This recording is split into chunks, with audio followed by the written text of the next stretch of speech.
So our third story, the latest labour market data was released by the Manpower Ministry, that's MOM today, September 12, and it showed citizen and resident unemployment rates inching up, as well as job openings declining. Here to share more with us is Assistant Business Editor Joanna Seow. Hello. Hi, Kate.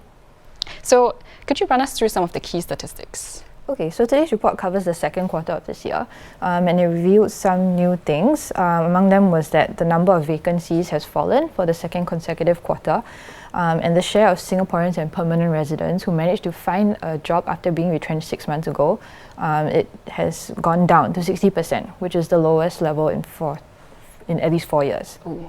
Yeah, and retrenchments in the first half of this year were also higher than in the second half of the last year, but it was mainly due to a spike in the first quarter. So the second quarter retrenchments have come down.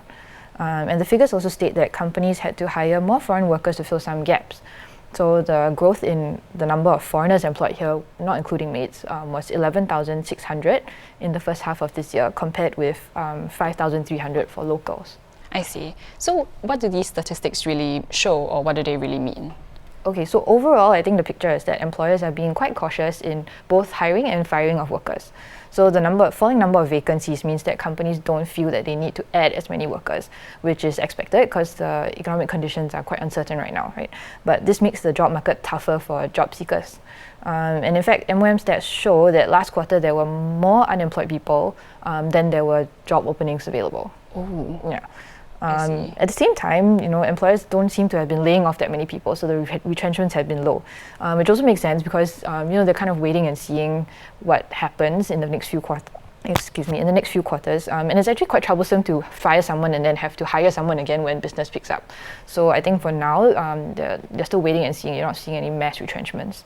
And some of them may actually be turning to temporary cost-saving measures, like short work weeks, which means the employees come to work fewer hours a day or fewer times a week, or temporary layoffs, which means the workers can come back to work when business picks up.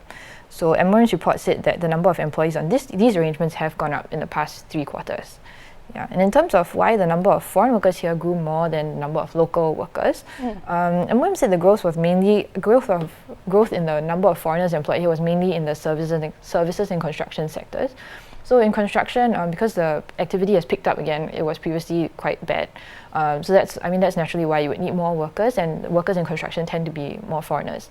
The services sector, on the other hand, we do employ a lot of locals, so it bears watching. I guess it would be useful to have a breakdown more of the local versus foreign employment growth in different industries within services, because there are skill shortages among locals in occupations like nursing and then in ICT and some other sectors. So companies may need more foreigners to keep going in these sectors.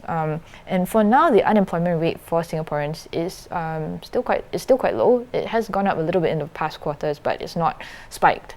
Okay. So it's not that much of a worry yet, but we should keep an eye on it in the quarters to come. I see. So you'd say currently for the unemployment figures, don't worry yet. just watch it. Yeah, I think both from the job seeker side and the employer side, everyone is kind of just really on tenterhooks and waiting to see what happens next because things are so uncertain. Yeah, but the good part is that we're not seeing mass retrenchments and things like that yet. Okay, so I think it remains to be seen still, you would say? Right. Thank you for your insight, Joanna. If you'd like the full article, do head on to our website. That's www.straitstimes.com.